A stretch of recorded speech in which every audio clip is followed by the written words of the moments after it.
During the swearing-in ceremony, the president and head of the transition committee in Gabon delivered a compelling speech, outlining groundbreaking measures aimed at propelling Gabon towards progress.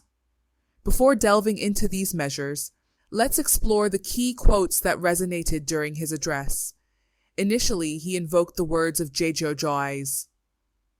Rawlings, the architect of Ghana's transformative revolution in the 1980s, who stated, "When the people are oppressed by their leaders, with the complicity of the judiciary, it falls upon the military to restore their freedom." This quote strikes a chord with many Nigerians, particularly given the imminent judgment on a disputed presidential election in less than 24 hours, following nearly 6 months of petition hearings. The outcome of this judgment will determine the fate of millions who cast their votes on February 25, 2023, and allegations of election rigging mirror those in Gabon. The parallel between these situations highlights the significance of impartiality in the judiciary. Unlike Gabon's system, where the constitutional court's decision is final, Nigeria's electoral disputes undergo a multi-stage process involving panel judgments and potential Supreme Court appeals, raising concerns about possible protests and escalations.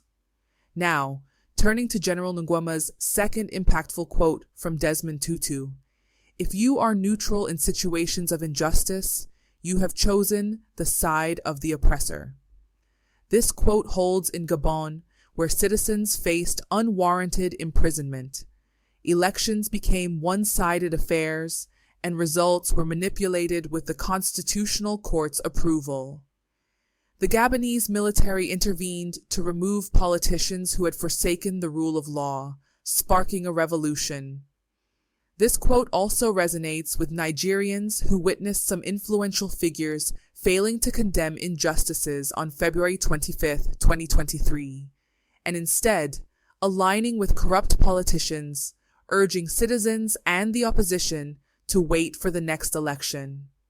The swift intervention of the Gabonese military contrasts with the ongoing delay in Nigerian justice.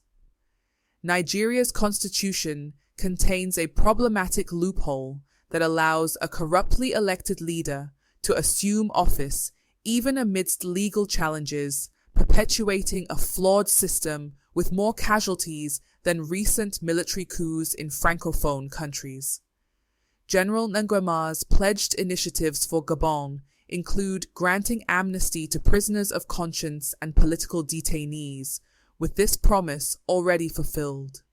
The suppression of free speech by dictators and the use of excessive force against peaceful protesters underscore the importance of these actions. Additionally, facilitating the return of exiled politicians aims to counteract the silencing of opposition figures through false charges, an early sign of dictatorship. Enhancing access to education through scholarships for secondary school students presents a straightforward solution within Gabon's means, fostering economic growth by investing in education.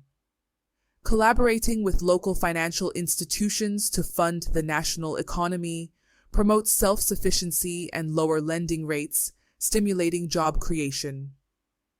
A significant reform proposed is the revision of Gabonese nationality criteria, addressing concerns of hasty naturalization. Contrasting with European countries where citizenship typically requires a minimum of 5 years and rigorous testing, Gabon's approach has been questioned. This reform aims to ensure that foreign nationals don't receive preferential treatment over Gabonese citizens.